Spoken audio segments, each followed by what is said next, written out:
all he can do within the scope of his competence is perhaps make the breakup less painful. And nothing more than that.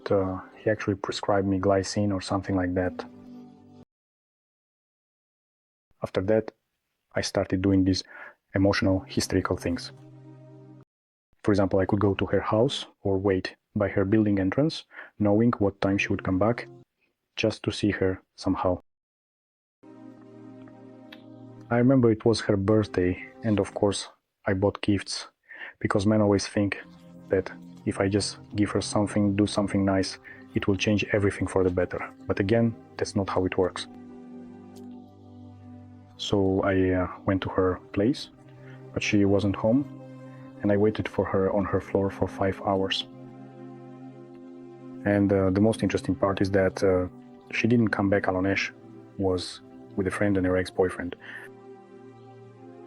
Even back then, I understood that they weren't dating, that she wasn't interested in him, but still I want to tell you that exes are taboo and they don't just show up out of nowhere. So if an ex appears, it means the girl is giving him signals, hope, and so on. For the next month and a half, I kept trying to somehow change things, but honestly, it was more like death throes. And inside, there was one thing I just couldn't understand. I knew her circle of friends, her acquaintances, and I won't be modest here, I'll say it outright. I knew I was the most worthy among all of them, yes. And I was ready to do a lot for her, and with me she could have had a good, fulfilling relationship. I didn't understand why she didn't want that.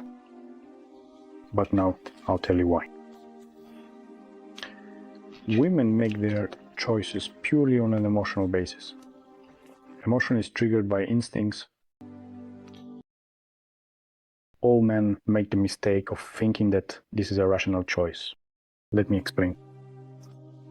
If we give absolutely any girl a choice, on one side of the scale, we put Vasya, who is reliable, devoted, faithful, a loving family man, focused on a serious relationship, loyal, and all the rest. The whole set of qualities that a girl supposedly absolutely wants to see in her man, her chosen one. And on the other side of the scale, there will be Dima, who is what you can imagine the typical womanizer type. All the girls will say Strake,